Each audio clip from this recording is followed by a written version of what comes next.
के साथ। तो आइए शुरू करते हैं summary of the little book of common sense investing, the only way to guarantee your fair share of stock market returns, जिसे लिखा है जॉन जी बॉगल ने। तो इस समरी में आप सीखेंगे कि इंडेक्स फंड्स क्या होता है और एक आम आदमी को म्यूचुअल फंड के बजाय इंडेक्स फंड में पैसा क्यों लगाना चाहिए।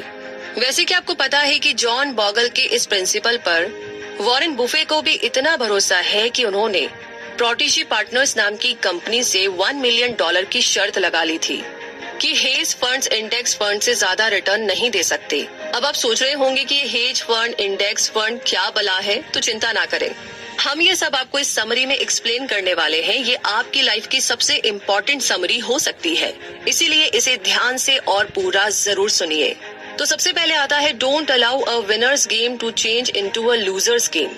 इस समरी में हम ये जानेंगे कि इंडेक्स फंड कैसे म्यूचुअल फंड से बेहतर परफॉर्म करते हैं। पहले हम आपको इंडेक्स फंड, फंड मैनेजर और म्यूचुअल फंड के बारे में बताएंगे। तो बिना देर किए शुरू से शुरू करते हैं।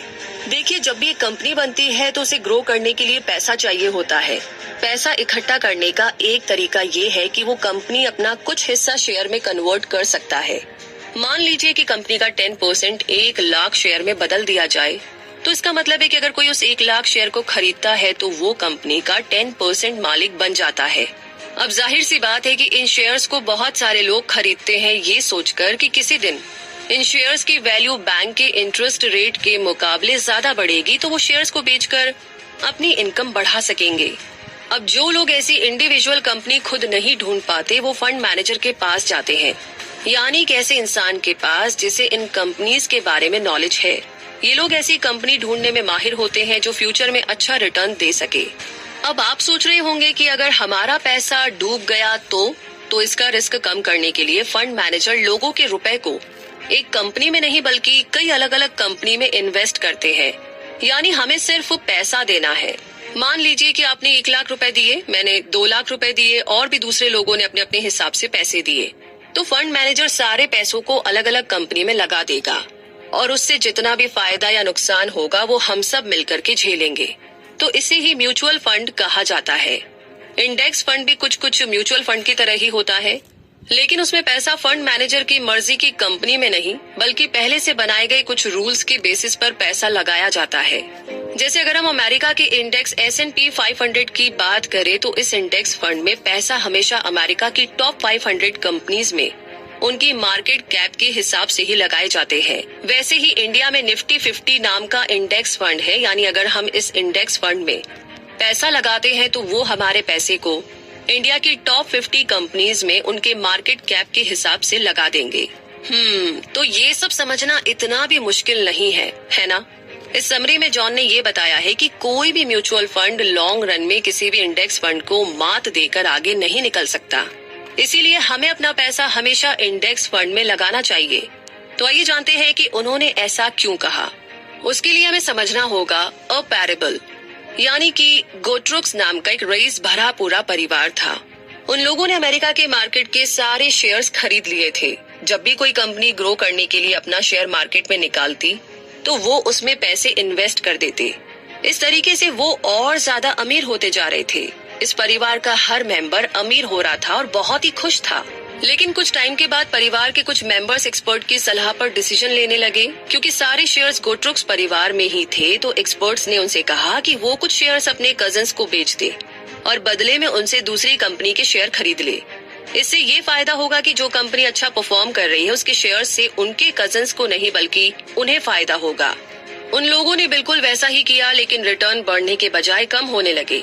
अब आप पूछेंगे कि ऐसा क्यों हुआ। क्योंकि ये एक्सपर्ट्स जो एडवाइस देते थे उसके लिए कमीशन चार्ज करते थे।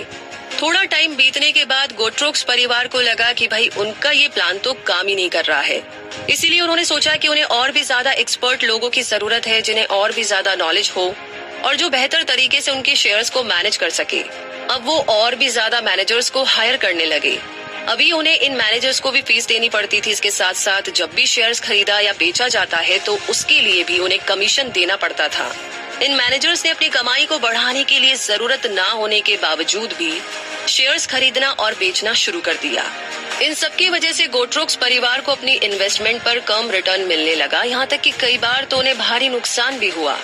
तब उन्हें एहसास हुआ कि उन सारे एक्सपर्ट्स और मैनेजर्स की सलाह एकदम बेकार थी और उन्हें पहले की तरह अमेरिका की कंपनी में इन्वेस्ट करना जारी रखना चाहिए, ताकि जब जब किसी कंपनी को फायदा हो तब उन्हें भी उसका फायदा मिल सके। जॉन का भी यही मानना है कि अगर एक आदमी इधर उधर के बजाय अपने देश के इंडेक्स फंड में पैसा लगाए, यानी अपने देश की टॉप कंपनीज में पैसा लगाए और उसे लंबे समय तक होल्ड करके रखे, तो उसे ज्यादा फायदा होगा। तो पैरेबल को समझने के बाद अब समझते हैं मार्केट के बिहेवियर को। हम सब जानते हैं कि किसी भी कंपनी के शेयर की वैल्यू कभी भी बढ़ जाती है तो कभी भी कम हो जाती है। क्या आपके मन में सवाल नहीं आता है कि ऐसा क्यों होता है? तो जॉन का कहना है कि ऐसा 2 कारणों से होता है। पहला तो ये है कि उस कंपनी की अर्निंग, यानी कि कंपनी असल में कितना प्रॉफिट कमा रही है। अगर अर्निंग बढ़ेगी तो शेयर का दाम भी बढ़ना चाहिए, और अगर अर्निंग कम होगी तो शेयर का दाम भी गिरना चाहिए। और देखा जाए तो एक शेयर के दाम पर सिर्फ इसका ही असर पड़ना चाहिए, लेकिन असल जिंदगी में ऐसा नहीं होता। शेयर के दाम पर अलग अलग चीजों का काफी असर पड़ता है। लोगों की इमोशन यानी भावनाओं का भी इस पर असर होता है। इस इमोशन को पीई रेशो से मेजर किया जा सकता है, यानी प्राइस टू अर्निंग रेशो से। तो आइए पहले हम इसे समझ लेते हैं। मान लीजिए कि आप एक कंपनी में 100 रुपए इन्वेस्ट करते हैं और 1 साल के बाद वो कंपनी आपको 5 रुपए कमा कर देती है। तो इस कंपनी का पीई रेशो हुआ प्राइस डिवाइडेड बाय अर्निंग, यानी कि PE ratio 100 divided 5 is equal to 20, यानी कि 20 रुपए। तो पीई रेशो 20 का मतलब हुआ कि लोग 1 साल में 1 रुपए कमाने के लिए उस कंपनी में 20 रुपए लगाने को तैयार है। अगर इसी कंपनी का पीई 50 हो जाए, 50 हो जाए, तो इसका मतलब है कि लोगों को भरोसा है कि कंपनी अच्छा परफॉर्म करेगी और 1 साल में 1 रुपया कमाने के लिए वो इसमें 50 रुपए इन्वेस्ट करने को तैयार है। इसी तरह अगर इसका पीई कम हो जाता है, यानी लोगों को कंपनी से ज्यादा उम्मीद नहीं है, तो वो इसमें कम पैसा लगाना चाहेंगे। इस तरह पीई रेशो का भी शेयर के दाम पर बहुत असर होता है। तो हमने देखा कि शेयर के दाम 2 वजह से कम या ज्यादा हो सकते हैं, कंपनी की अर्निंग से और लोगों के इमोशन से। तो जब कंपनी कोई प्रोडक्ट या सर्विस ऑफर करके प्रॉफिट कमाती है तो उसका असर शेयर के दाम पर होता है, और जब लोगों की उम्मीद कंपनी के प्रति बढ़ती जाती है या कम होती है तो इसका भी असर होता है, जिसे हमने पीई रेशो के जरिए समझा। लेकिन लॉन्ग रन में पीई से ज्यादा फर्क नहीं पड़ता, क्योंकि कंपनी की असली वैल्यू उसके अर्निंग पावर से डिसाइड होती है और शेयर का फाइनल प्राइस लंबे समय में कंपनी की अर्निंग पावर को दिखाता है। अब आगे बढ़ते हैं और बात करते हैं how most investors turn a winner's game into a loser's game. आइए समझते हैं। जॉन कहते हैं कि अगर हम अपने देश के सारे इन्वेस्टर्स का रिटर्न देखें, यानी उन्होंने कितना % कमाया है, तो वो मिलाकर उतना ही रिटर्न होगा जितना कि मार्केट ने उन्हें दिया है। लेकिन अगर इनमें से कुछ इन्वेस्टर्स ने इन्वेस्ट करने के लिए फंड मैनेजर्स की मदद ली है तो उन्हें उनकी कमीशन भी देनी पड़ेगी और बिल्कुल उतना ही उन्हें कम रिटर्न भी मिलेगा। उनका रिटर्न उतना ही कम हो जाएगा जितना उन्होंने कमीशन दिया है। तो आइए एक एग्जाम्पल से हम इसे समझते हैं कि अगर हम कमीशन देते हैं या नहीं देते हैं तो इसका हमारे रिटर्न पर कितना असर होगा। इमेजिन कीजिए कि एक स्टॉक मार्केट है जो कभी ज्यादा रिटर्न देती है और कभी कम, लेकिन एवरेज में हमें 50 साल के लिए 8% रिटर्न मिल जाता है। सोचिए कि एक इंसान है जो 22 साल की उम्र से इसमें इन्वेस्ट करना शुरू करता है और 65 साल की उम्र तक इन्वेस्ट करता रहता है। अब आप बोलेंगे कि इतनी लंबी इन्वेस्टमेंट? तो इसका जवाब ये है कि वैसे भी तो हर कोई लॉन्ग टर्म के लिए कुछ ना कुछ सेव करता ही है। तो इस इंसान ने बैंक के बजाय स्टॉक मार्केट में इन्वेस्ट कर दिया, जो उसे 8% का रिटर्न दे रही थी। अब इसके बजाय वो म्यूचुअल फंड में पैसा इन्वेस्ट करे तो फंड मैनेजर उससे 2.5% लेगा, जिसके कारण हर साल उसका रिटर्न 8 - 2.5 इज इक्वल टू 5.5% का हो जाएगा। अब अगर ये इंसान एक ही बार में 1 लाख रुपया 50 साल के लिए 5.5% पर इन्वेस्ट कर देता है तो उसे फाइनल रिटर्न 14 लाख रुपए मिलेगा। लेकिन इतना ही पैसा अगर वो बिना किसी फंड मैनेजर को फीस दिए 8% पर इन्वेस्ट करता है तो उसे फाइनल रिटर्न 46 लाख रुपए मिलता है, यानी 46 लाख। पहले केस से 300% ज्यादा। तो चलिए इस कैलकुलेशन को समझने के बाद अब समझते हैं टैक्सेस आर कॉस्ट टू, यानी कि स्टॉक मार्केट में कहावत है कि जितना ज्यादा मोशन होगा रिटर्न उतना ही कम होगा। यानी हम जितनी बार फंड में से पैसा निकालते हैं हमें उतनी ही बार गवर्नमेंट को टैक्स देना पड़ता है, क्योंकि उसे हमारी इनकम ही माना जाता है। तो ये जो है ना, एक काफी बड़ा खर्चा होता है। ऐसे फंड्स जिन्हें एक्टिवली मैनेज किया जा रहा है उसमें शेयर्स बार बार खरीदे और बेचे जाते हैं। अब आप सोच रहे होंगे कि ऐसा क्यों? ऐसा इसीलिए क्योंकि जब जब फंड मैनेजर को लगता है कि कोई दूसरी कंपनी अच्छा परफॉर्म कर सकती है तो वो पुरानी कंपनी के शेयर बेचकर आपका पैसा नई कंपनी में लगा देता है। लेकिन अगर हम इंडेक्स फंड में इन्वेस्ट करते हैं और लंबे समय तक उस इन्वेस्टमेंट को वैसे ही बरकरार रखते हैं तो हमें पता है कि हमारा पैसा ज्यादा मूव नहीं करेगा। इसीलिए इन्वेस्टर्स को टैक्स भी काफी कम देना पड़ता है। आइए इसे हम एक एग्जाम्पल से समझते हैं। जॉन बताते हैं कि पिछले 25 सालों में इक्विटी फंड का एवरेज रिटर्न 10% रहा है, जबकि अमेरिका के इंडेक्स S&P 500 का रिटर्न 12.3% रहा है। अब ये जो म्यूचुअल फंड है जिन्हें बड़ी एक्टिवली मैनेज किया जाता है, इसमें बार बार शेयर खरीदे और बेचे जाते हैं, जिसकी वजह से इन्वेस्टर को एवरेज में 1.5% का टैक्स देना पड़ता है।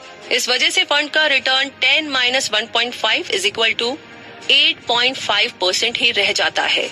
अगर हम S&P 500 की बात करें तो उसमें टैक्स 0.6% के करीब है और ये रेट इसीलिए कम है क्योंकि इस इंडेक्स में शेयर्स बहुत ज्यादा खरीदे और बेचे नहीं जाते हैं। इसीलिए इनका रिटर्न 12.3 - 0.6 = 11.7% के करीब आता है। इसका मतलब ये है कि अगर कोई 1 लाख रुपया 25 सालों के लिए म्यूचुअल फंड में इन्वेस्ट करता है तो उसे लास्ट में 6,17,000 रुपए ही मिलेंगे, यानी कि 6,17,000 रुपीज। लेकिन इंडेक्स फंड में 14,90,000 मिलेंगे, मतलब 14,90,000 रुपीज। यानी म्यूचुअल फंड वालों को करीब 8,37,000 यानी कि 8,37,000 रुपीज कम मिलेंगे।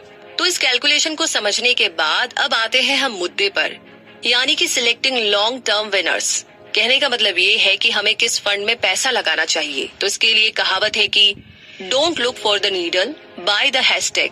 जॉन कहते हैं कि घास के ढेर में सुई मत ढूंढो, बल्कि पूरा घास ही खरीद लो।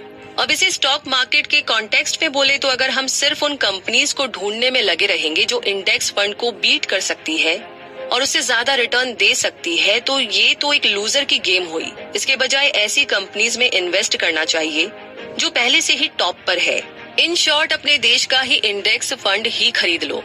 इस पॉइंट को साबित करने के लिए जॉन ने पिछले 36 साल का म्यूचुअल फंड का एग्जाम्पल दिया है। पिछले 36 साल में 355 यानी कि 355 नए म्यूचुअल फंड आए थे, लेकिन उनमें से 223 यानी कि 223 म्यूचुअल फंड्स बंद हो गए, यानी 2/3 से भी ज्यादा आउट ऑफ बिजनेस हो चुके थे।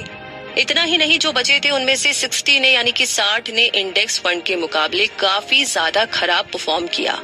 48 यानी कि 48 ने इंडेक्स फंड के आसपास परफॉर्म किया और सिर्फ 24 यानी कि 24 ने अपने इन्वेस्टर्स को इंडेक्स फंड से ज्यादा प्रॉफिट कमा कर दिया।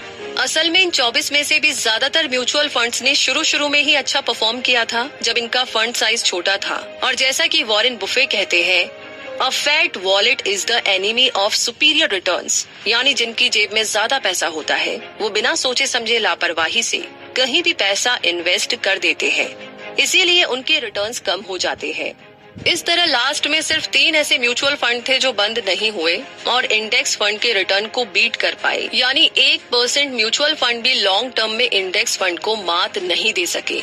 अब इससे पहले कि कोई सोचे चलो यार इन्हीं 3 म्यूचुअल फंड में हम इन्वेस्ट कर देते हैं, तो रुक जाइए, क्योंकि अभी बात पूरी नहीं हुई। असल में म्यूचुअल फंड मैनेजर्स को भी पता नहीं होता है कि 355 यानी कि 355 म्यूचुअल फंड्स में से कौन अच्छा परफॉर्म करेंगे और आने वाले सालों में कौन अच्छा रिटर्न दे पाएंगे। तो क्या ये कॉमन सेंस नहीं है कि अगर सिर्फ 1% म्यूचुअल फंड ही इंडेक्स फंड को बीट कर पाते हैं तो क्यों ना पैसा इंडेक्स फंड में ही इन्वेस्ट किया जाए। अब बात घूम करके वहीं पर आ गई है कि घास के ढेर में सुई मत ढूंढो, बल्कि पूरी घास ही खरीद लो।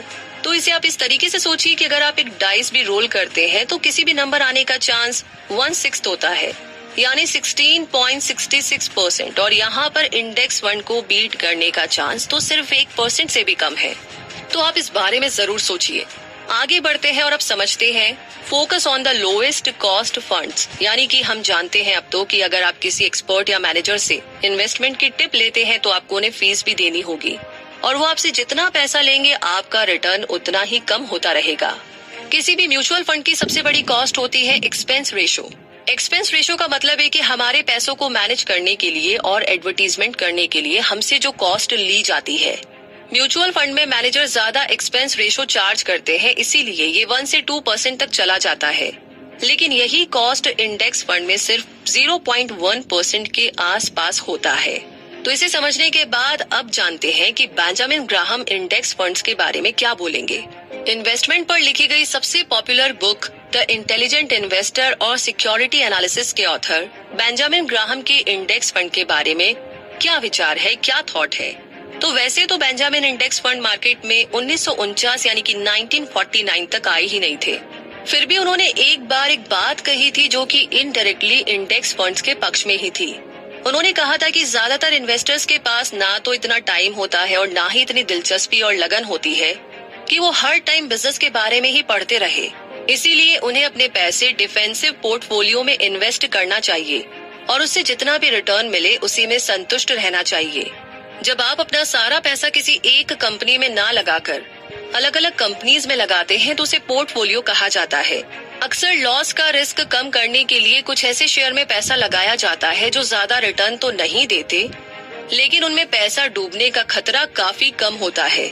ऐसे पोर्टफोलियो को डिफेंसिव पोर्टफोलियो कहा जाता है, जिसमें पैसा ज्यादा रिस्की और कम रिस्की दोनों शेयर्स में लगाए जाते हैं।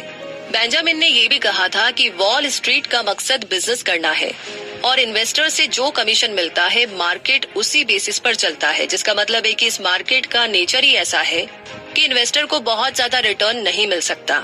शॉर्ट में इसका ये मतलब है कि बार बार स्टॉक खरीद और बेचकर ज्यादा पैसा नहीं कमाया जा सकता, बल्कि सबसे बेस्ट स्टॉक्स में लंबे समय तक पैसा इन्वेस्ट करके ही अच्छा रिटर्न कमाया जा सकता है। तो इसी के साथ अब टाइम आ गया है इस समरी के कंक्लूजन का, इसके निचोड़ का।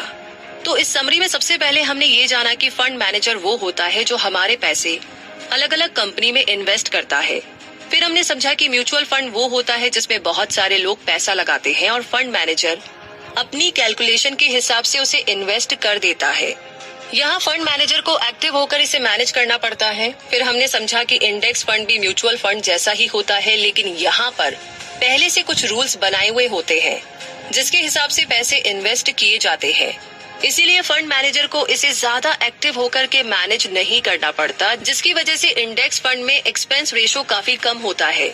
हमने ये भी देखा कि कोई भी म्यूचुअल फंड मैनेजर ये गारंटी नहीं दे सकता कि कौन सा म्यूचुअल फंड इंडेक्स फंड को बीट कर पाएगा।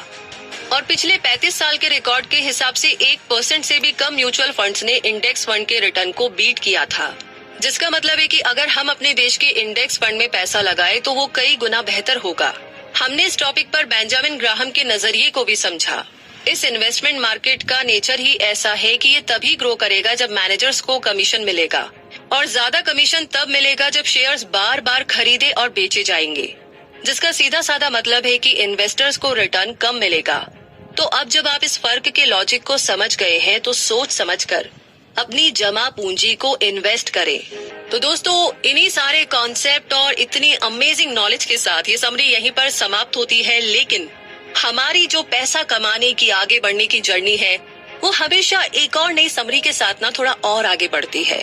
तो यूं ही आगे बढ़ते रहना है, लेकिन उसी के साथ फिलहाल ये जरूर बताइएगा कि ये समरी आपको कैसी लगी।